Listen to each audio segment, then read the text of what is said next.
And I want to thank you all for being here tonight at Pinning Your Family History, a webinar presented by FlipPal Mobile Scanner. It is 7:30 here in Chicago, very warm night. It has been a warm day, very humid, very sticky, and I want to thank you for taking time out of your evening to be here with me and with us.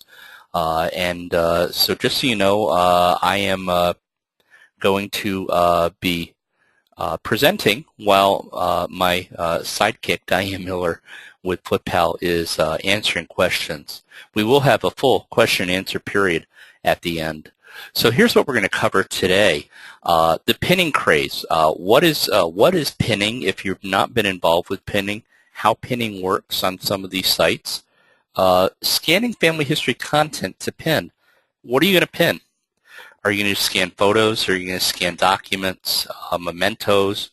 You could even scan metals, coins, jewelry, fabric. We'll cover how historians, family historians, are using these pinning sites, and you'd be pretty amazed.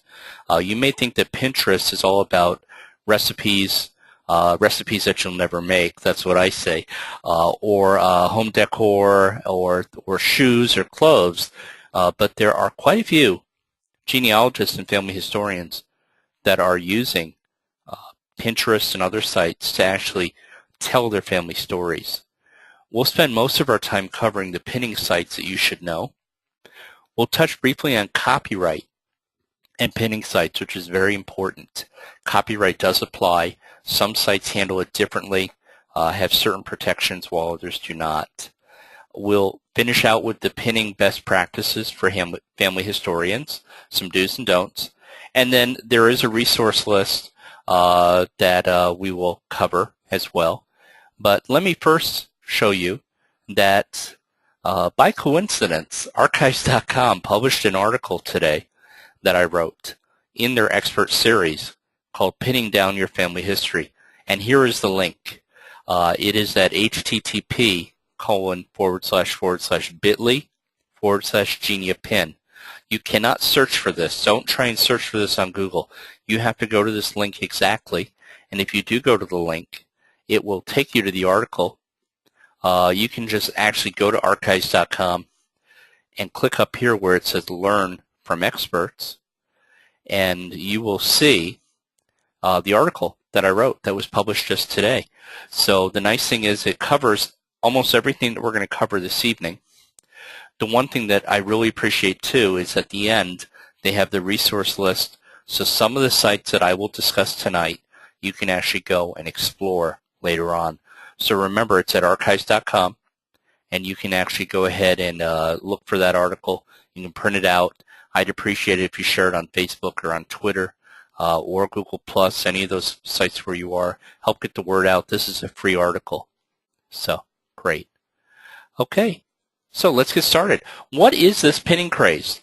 What is this pinning craze that, you know, it seems like pinning is all the rage. Sites like Pinterest, Google Maps. I will warn you, though, that pinning can become a very addictive way to go out and find stuff, to explore, to learn about things. There are also other sites like What Was There, HistoryPin, YouEncounter.me that allow you to share your family photos and content pretty easily. And I've been calling pinning, at least in 2013, the new cousin bait. One thing that you might not know is Pinterest is the third largest source of traffic for a website. Number one, of course, is Google search results. Number two is Facebook.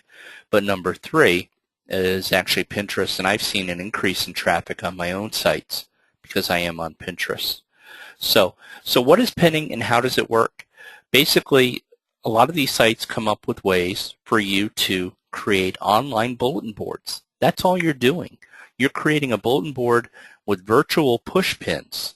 And so here are some of the sites that we've talked about. Pinterest, What Was There, HistoryPin. Google Maps has been around for quite some time, but I think only recently people are learning how to do pinning on the maps. And this is the symbol for You Encounter Me. There are a lot of different types of boards. So let's cover this. How does it work? Well, if you sign up for a site like Pinterest or one of these sites, and then you have to start with content. You have to have something to pin is ideally how you want to work. You don't want to just repin or repurpose the content of other people. So what you might want to do is scan some photos, scan some documents. You might want to start with a hyperlink of an article that you thought was useful. The number one thing with pinning is it has to have an image. If you find a URL to an article, maybe over at Ancestry, that you want to pin, but it has no image, certain sites like Pinterest won't let you pin it. You have to understand that pinning is very visual. It's very, it's visual based, it's image based. So this is an example. This is actually a photo of my grandfather is over here, Abraham McKenty, with his brothers. These are all his brothers. And this is something that I scanned on my FlipPal, and then I was able to pin it to an ancestor board, a bulletin board that I had created. So pinning involves these 4 steps. Curating. You have to decide what content do you want to pin. It's either your own original content that you upload, or it's content that you go out and you find somewhere else. And ideally you have the rights to share it, and we'll cover that in a minute. Then you pin. You pin the item to a board, to a bulletin board. You might have a board on 1940s ancestors, 1950s ancestors, my German ancestors, my Italian ancestors, all based on themes, and you'll see that in a minute. Then you might want to organize those boards in a certain way. And the nice part is you do want to share those pins and those boards with other people. That way you get more eyes on something. Also, when you pin something, hopefully it'll get picked up in Google and the other search engines as well. So the basics include creating an account, as we covered, getting that original content or repurposed content and pinning it, pinning, and then sharing with other people. So now this is where the FlipPal comes in. So again, I don't want to spend too much time on product placement here, but the whole idea is how are you going to get that content somehow scanned. So there are various different ways. Here's a sampler that you could actually scan. Remember, with the FlipPal, you can scan it in pieces and then put it together. And this one has come off the frame if you see the nail holes up there. But this would be ideal to pin. You could create a board on samplers. You could find a board on samplers or handiwork, needlework, etc. The FlipPal is a great way to do it. If you don't have a FlipPal, you should know it's very mobile. I will be in Denver this weekend, and I'm taking my FlipPal with me to the new National Archives there in Denver. And so I will have that available there when I'm speaking this weekend in downtown Denver as well. I use it a lot. I use it for photos, for funeral cards, for various things, large items as well as small. Runs on batteries. You can bring your own memory card as well. Here's some examples. Remember, on the large items, you can stitch the images together, which I really like. So that sampler, let's say that sampler was 16 by 20, you could scan it in parts and then stitch it into one image. It works with Mac or Windows. The detail is amazing, especially on textiles, on metals, on jewelry. It's great on fragile items. Remember, with the wand scanner, you're making contact with the paper and dragging it. There's none of that with the FlipPal.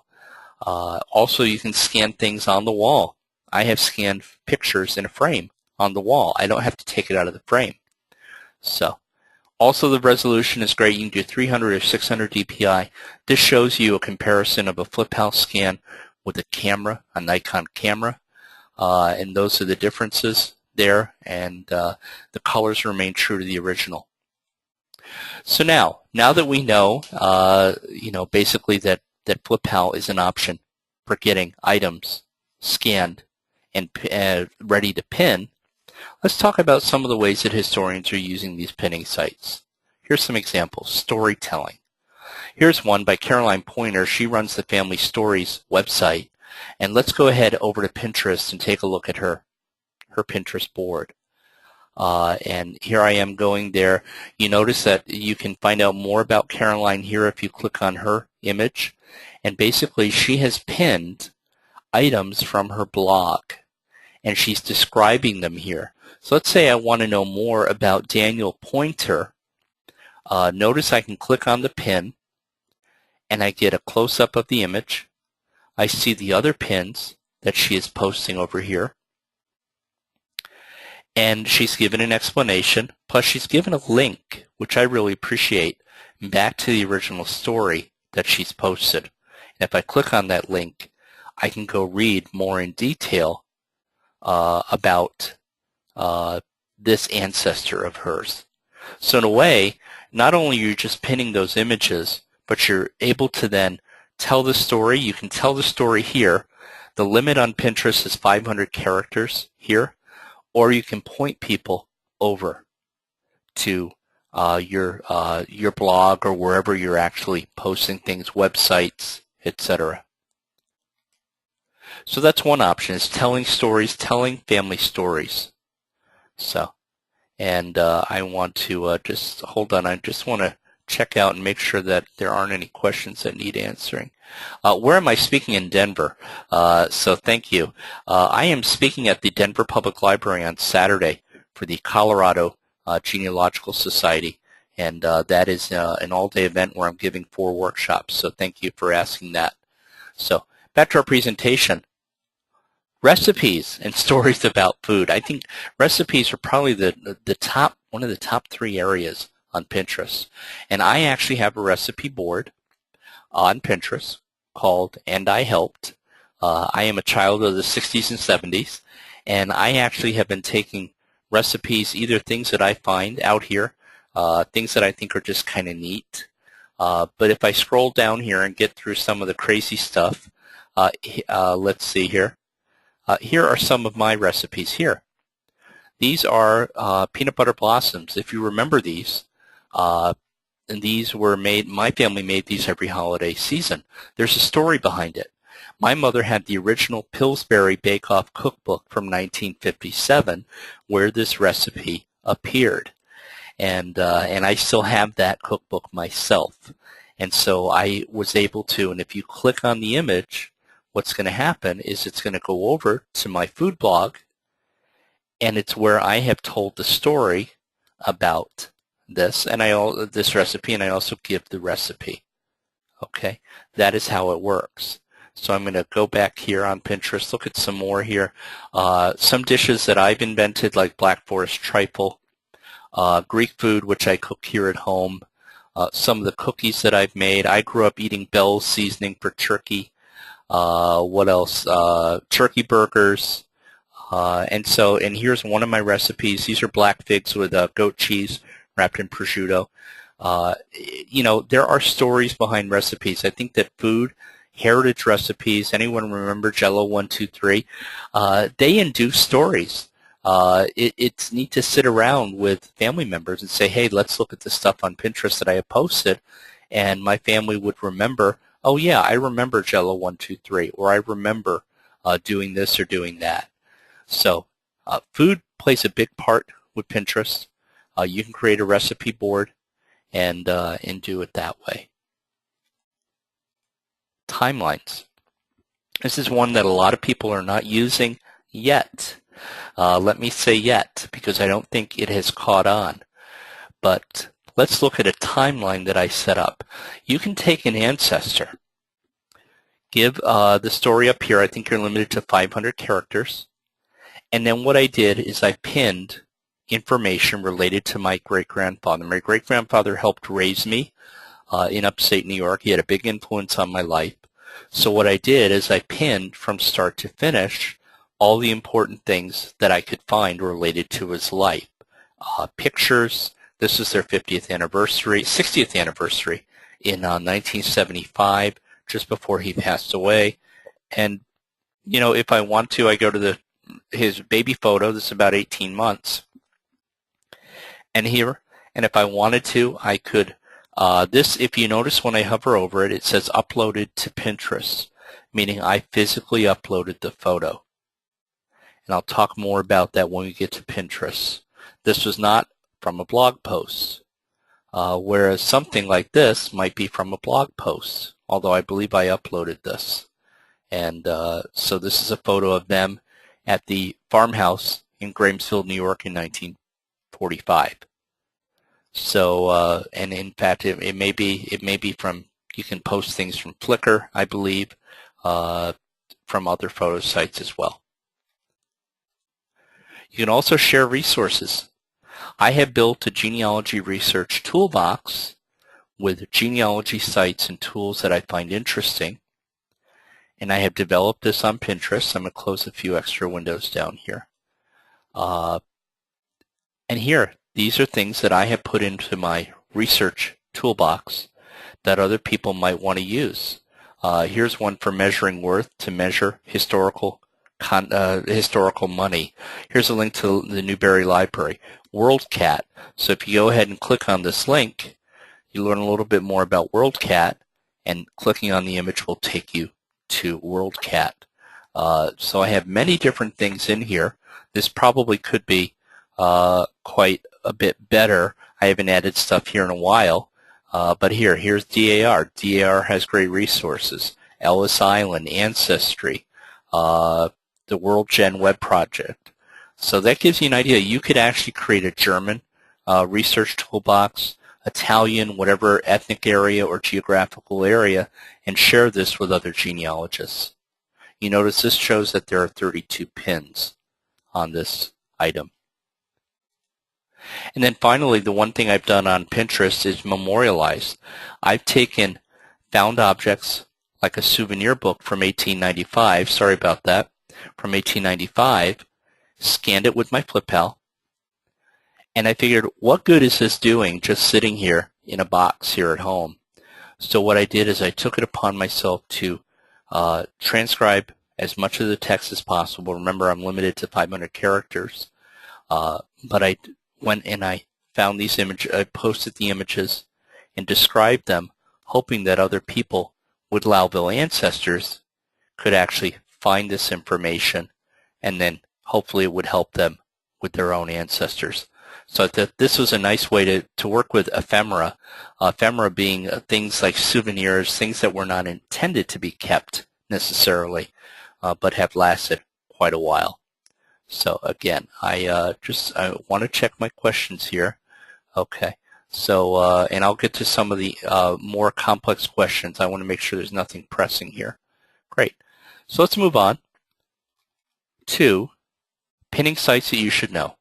These are the sites that you want to keep in mind for pinning your family history. These are the popular sites. I'm going to show you how you can use them. Pinterest is number one. It has been around for a few years now.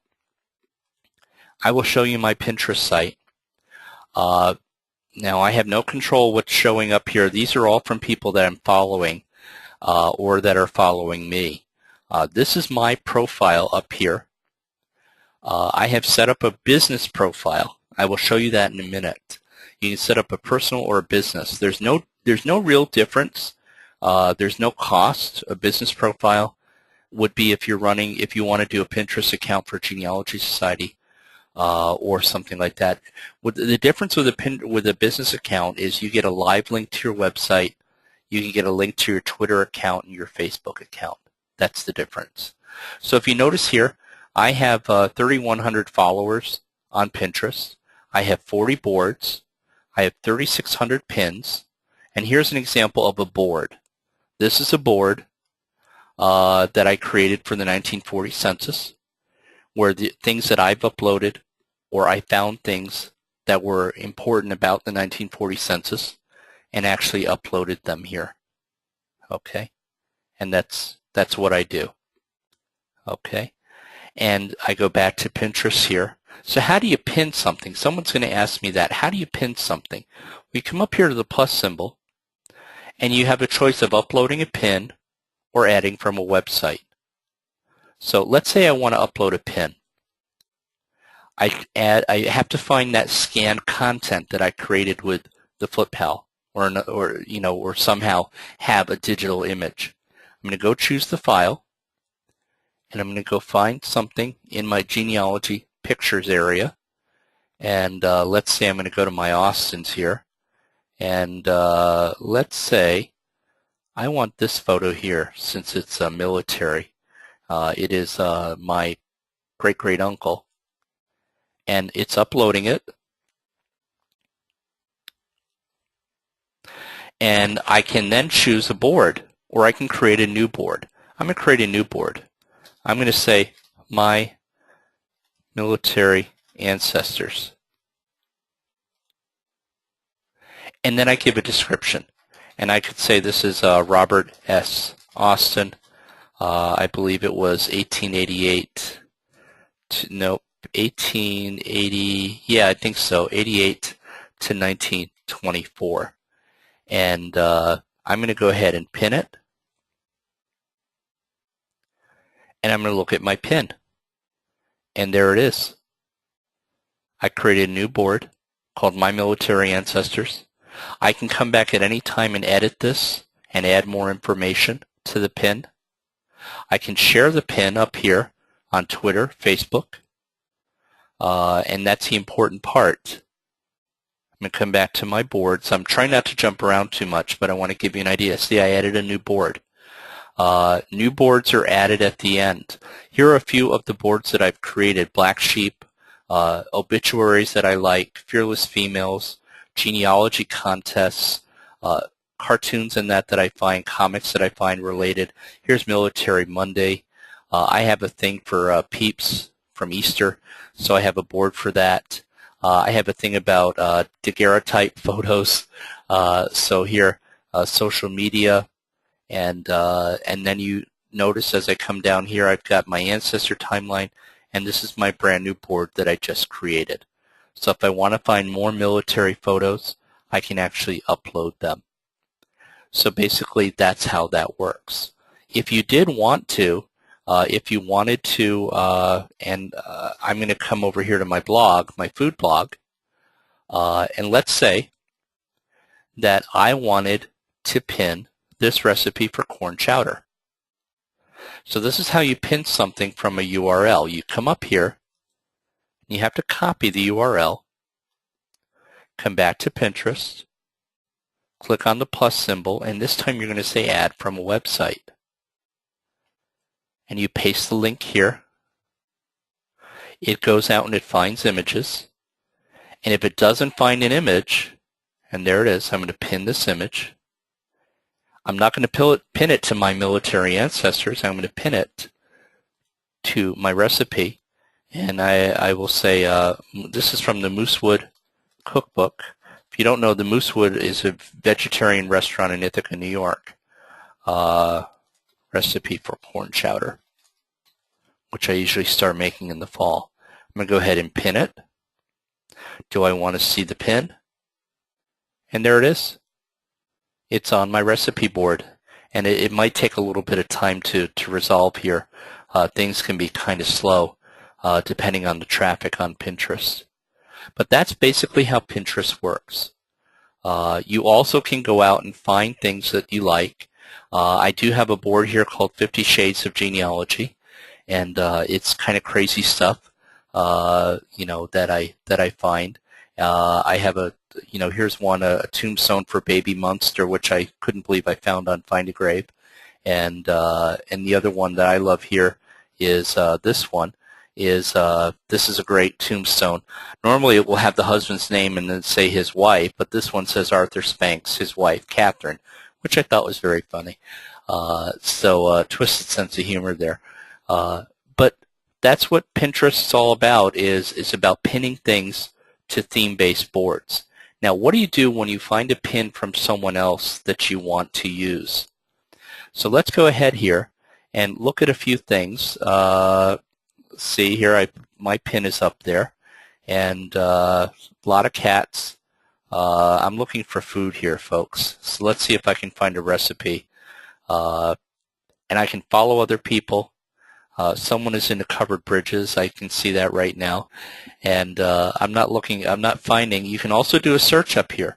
So if I wanted, let's say, Greek salad, I could search for Greek salad in the search engine and maybe find a recipe that I want to use. And these are some great pictures that are popping up here. And here's one, how to make a Greek salad. So let's say I want to reuse this pin.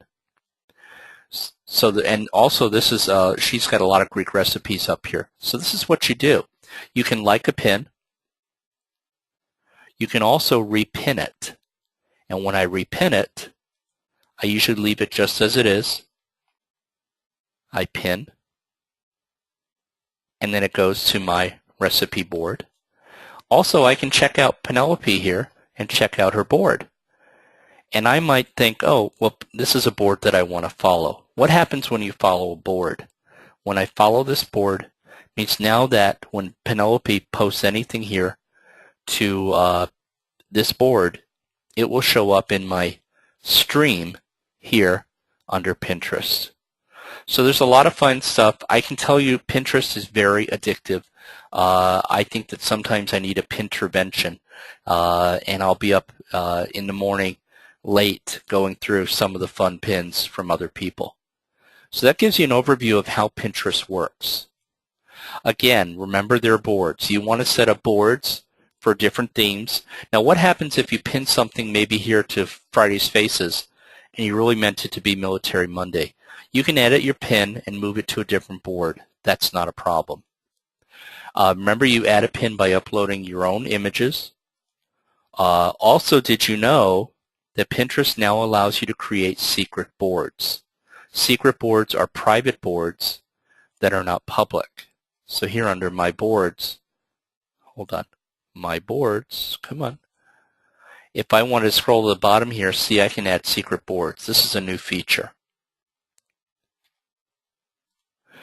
And then this is the business. The business view, you just search for Pinterest for Business if you haven't set up an account yet. Or if you want to convert your personal account to a business account. Why would you want to do that? If you make your living off of doing genealogy, if you're running a Pinterest site or an account for a genealogy society, a library, a church, they give you better analytics. You can see people, how people are using your pins and your content. So I really recommend it. I moved from Pinterest personal to business in January. I'm picking up 50 new Facebook likes a day from Pinterest, and things have really, in fact, if you look, the followers were at 2,000 when I worked on this a few weeks ago, and I think I'm up over 31 or 3,200. So Pinterest has been quite exciting for me. Google Maps. Google Maps is at maps.google.com.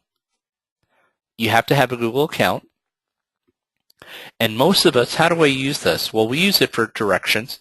Just so you know, if you do want to know where I am, I'm not going to give you the exact address, but I'm right about over here, right on the shore of Lake Michigan. But Google Maps, most of us use it to get directions from one place to another. What I want to show you is how I am using Google Maps to create customized maps where I can pin my family history content. So once you've set up an account on Google and you've gone to Google Maps, come over to My Places right here, and you can create your own map. And when you create a map, you put in an address as a starting point, and then you start to place pins. Look at this. This is a map that I created for cluster genealogy purposes, where I started to pin all of my Hennebergs to get an idea of where they lived. Wouldn't it be curious to know, why the heck is someone living all the way out here in Long Island? Or why did someone wind up in Newark, New Jersey? Let's get a closer look here. You can see what I'm talking about. It takes a little bit of time to resolve. But here are where my Hennebergs lived. And what I can do is here, I go to the Bronx, and here, 1430 Commonwealth Avenue. The Hennebergs were living here as of January 12, 1920. Now why, and they were living in the Bronx. Why is that important? Well, the 1920 U.S. federal census was enumerated on January 1st. And if you notice, I've been a good boy. I did my source citation here. And I can get an idea. So I've marked this. And if I go and I look through time, I can see down here This is 1917. This is where they were 3 years earlier. And so from 1917 to 1920, he moved from Manhattan up to the Bronx. Down here, this is 1942. Gustav Jr. is working down here for this company. So if you come through here, you have a few others here. Here's one from 1903. Gustav Henneberg is my third great-grandfather. He was naturalized and lived at this address in 1903. So his son actually moved up in 1920 to the Bronx. And you can go through it. Then one thing I love about this is watch this. The best part is you come over here and you say Street View. And this just blows my mind, and let's hope it works. There we go. I can actually get an idea of what this 1430, 1419 Commonwealth looks like present day. And I get an idea, and sometimes you can actually see your ancestor's house still standing. I don't believe it is any of these. It's going to take a little bit of time to resolve.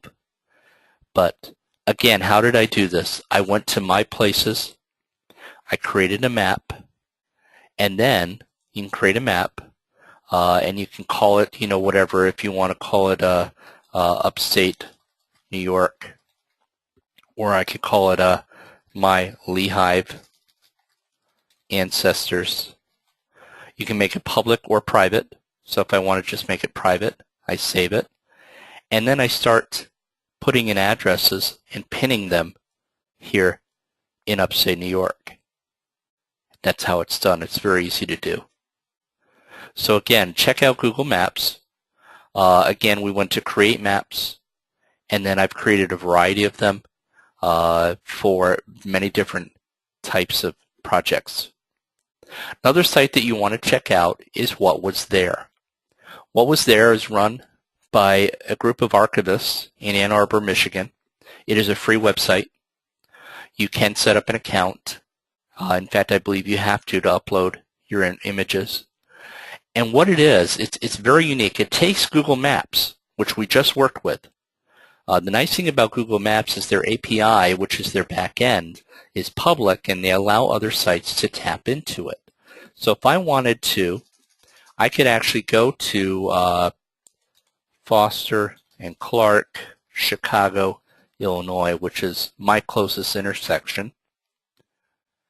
And let's see if it will find information here. There we go.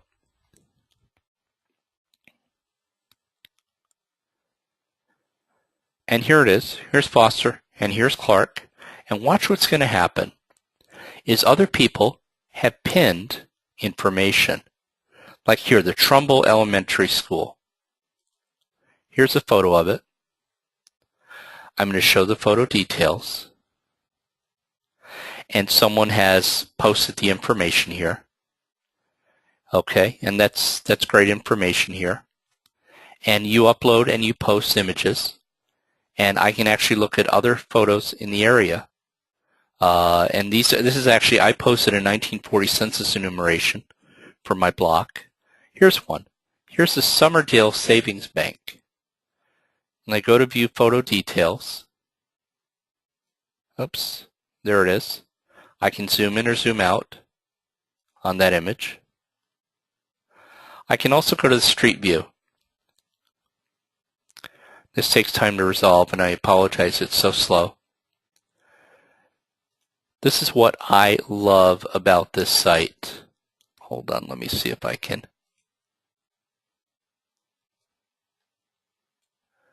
This is quite a large image, and I apologize for that. Let's see if it will do better here. Here we go. Notice this. There's a fade bar. Watch this. I'm going to fade in and fade out. This is the current view of 1504 West Foster. If I come back to the photo that someone uploaded, notice how it overlays. And this is basically what it looked like back in some unknown year for someone has posted information. You can look at nearby photos that people have posted. which are just amazing. Here's one. Here's a Foster and Kenmar. And I just love the fade. Watch the fade. Look at that. Oops.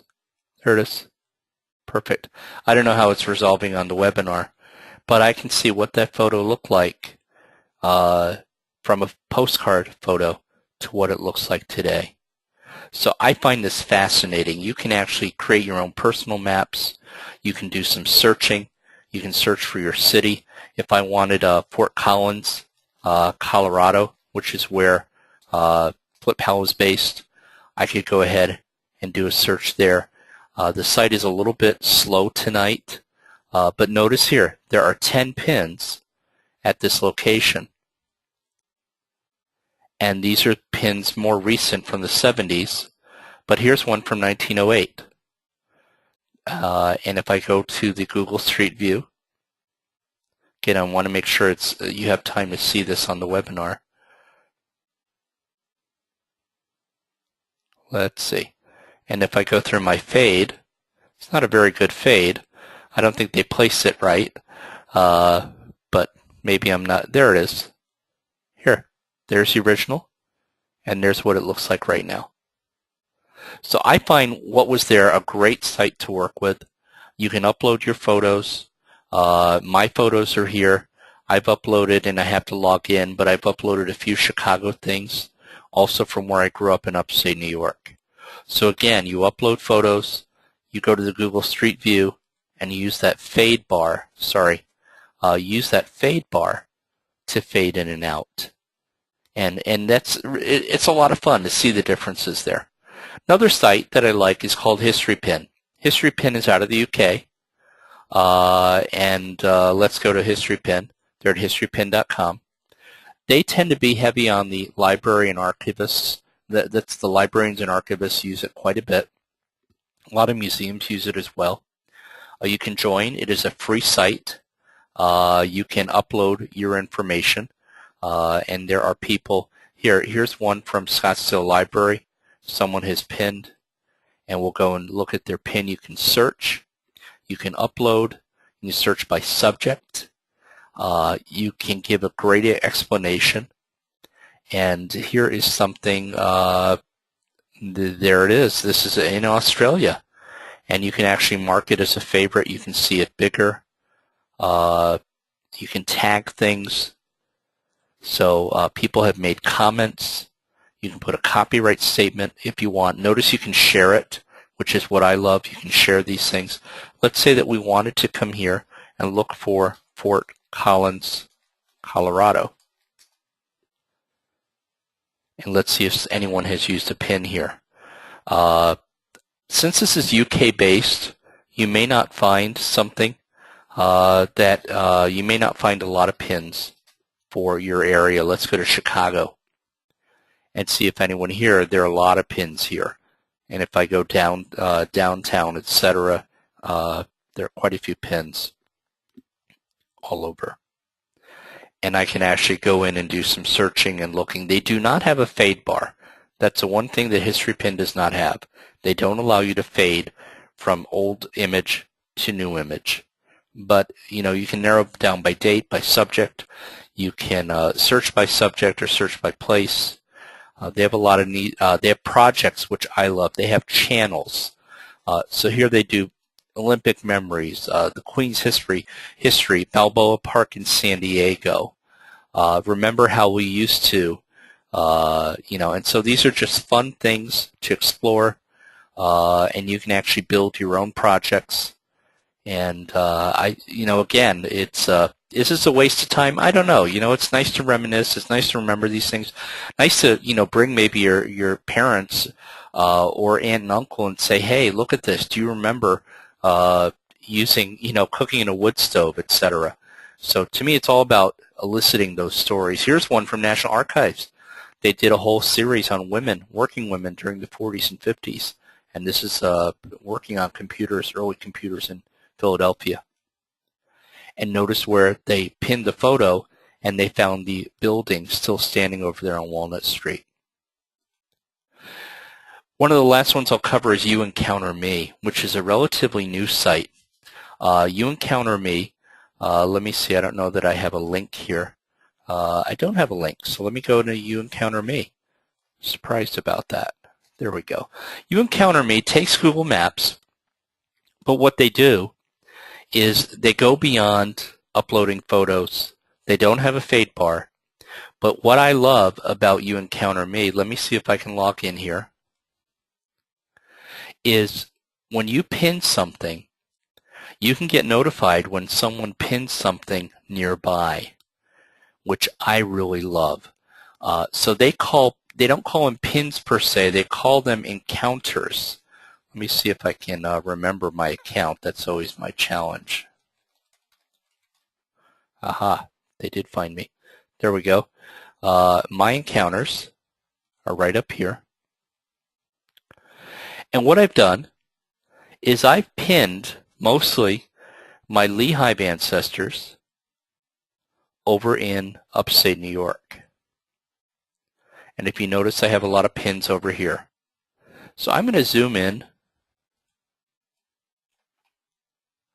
Pins have different colors because pins have different categories. This is working off of Google Maps. If you notice the Google logo right down here. It's going to take a little bit of time to resolve. But notice that you can do a residence, you can do a house of worship. Here's a spiritual. This is a church. This is Church of the Most Precious Blood. This is actually near the residence of John Vincent Slattery. If I go ahead and click on that, I get an idea of this is where actually one of my ancestors' funerals was on July 1st, 1893. Here's one. Here's the 1920 residence of John Vincent Slattery, January 5th, 1920. This is where he was. I can actually view and post comments and discussion and photos. And what I've done is I've taken a photo of the 1920 census sheet and I've posted it right here. And so not only can I share, the nice thing is I get notified via email if someone were to pin close to my pin. And I can add a message, create a message. But if I were to go and wait a bit, I can actually look at the pin. There it is. And if someone pins nearby, I can get notified that someone has done a pin. In fact, here's recent activity. And let's see if I get anything here. I haven't checked for a while. But these are other people that are pinning. These are my notices here. I have 3 links from other people. Again, things are a little bit slow tonight. I don't know why. But I hope that, and here it is, you know, people have been updating their profile, other people that I know. And these are encounters, these are inquiries. So check out youencounter.me if you want something a little bit more than Google Maps. It's really truly cluster and collaborative genealogy because you can get notified when other people post. The nice thing about creating a pin is they have created a category just for genealogists, which I appreciate, and you notice it right down here. There are not many pinning sites that have a genealogy category, and they're really on the cutting edge here. So let's come down to the home search here. What about copyright and pinning sites? What about people that are pinning things that are on your blog? Or what do you do if one of your images was taken off a blog and uploaded and pinned? Well, the first thing is you should always pin your own uploaded content. That's what I try and do as much as possible. I upload my own photos, I scan them with the flip pal, and I put them up there on Pinterest. And that's what I try and do the most. I also, when I am on another website, if I see something that I want to share with someone, I look for the Pinterest button.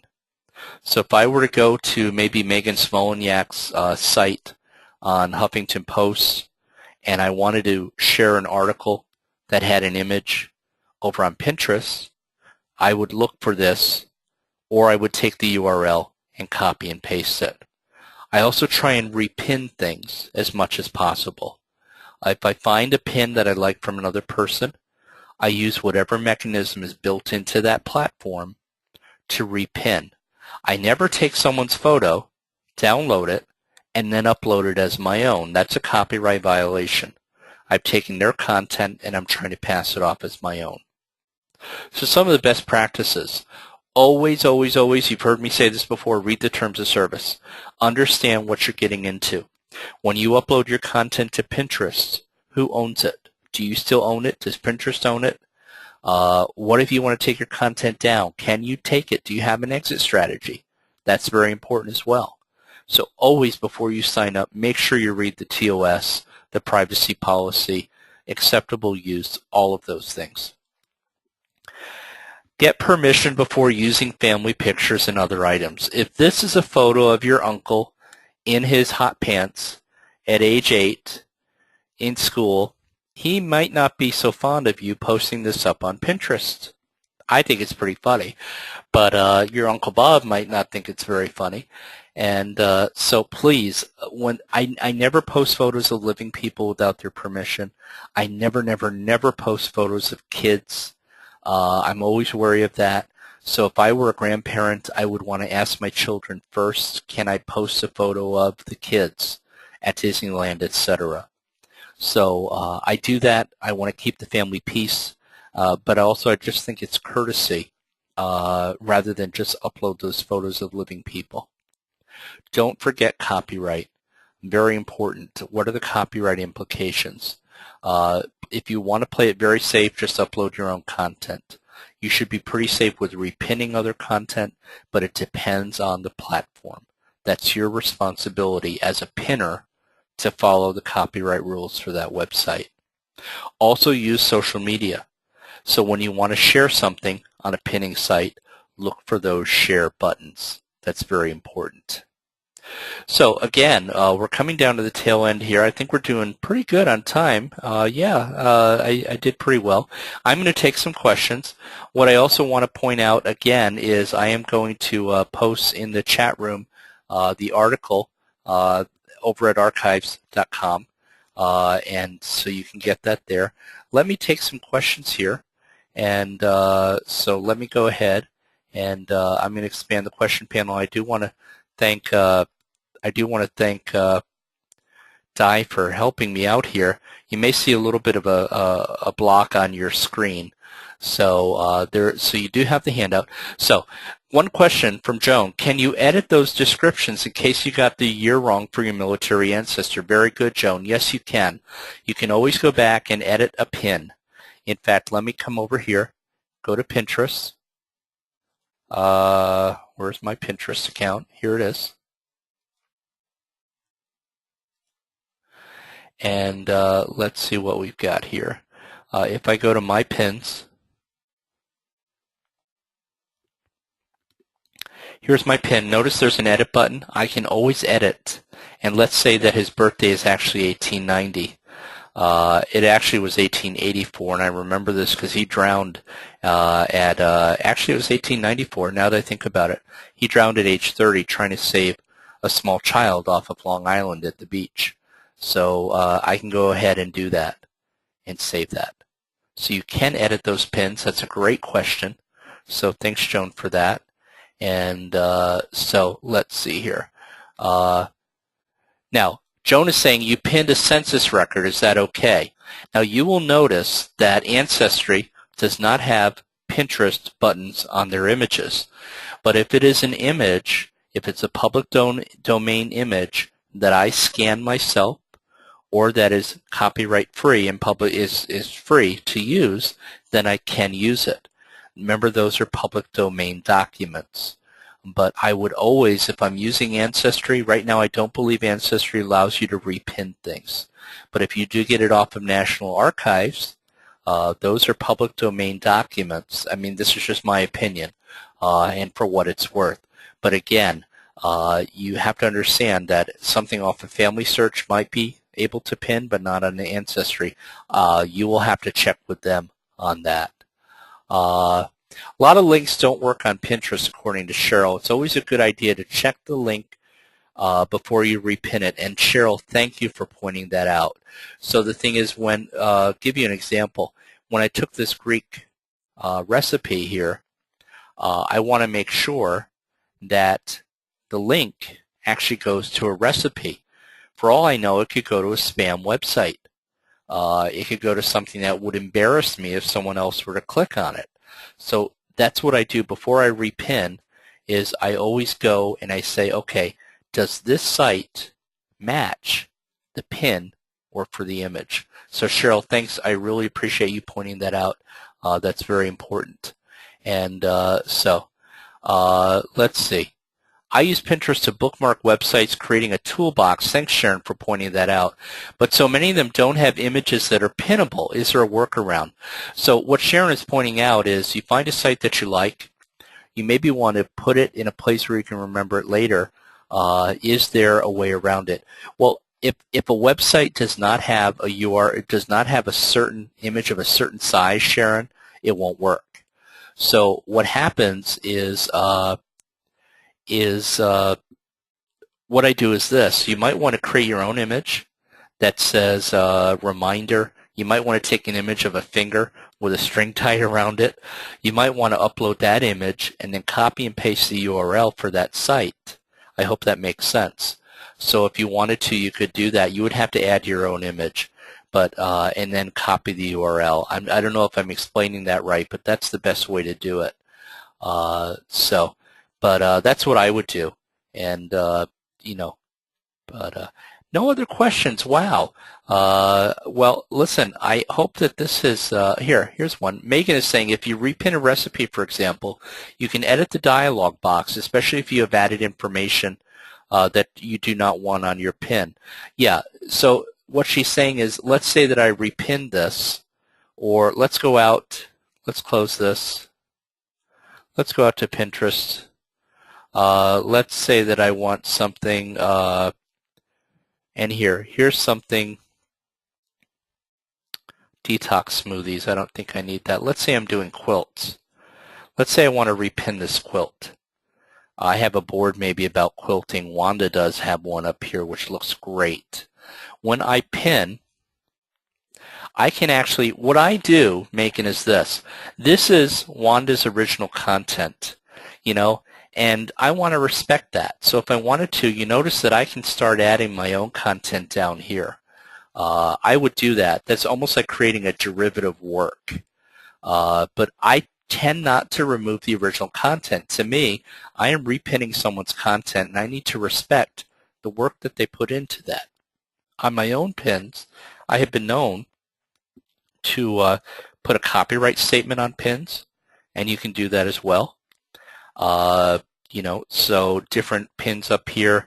Here I have, these are Christmas ornaments that I've made, and if I wanted to, I could go ahead and put copyright statements on all of these, because these are actually my own creation and my own work.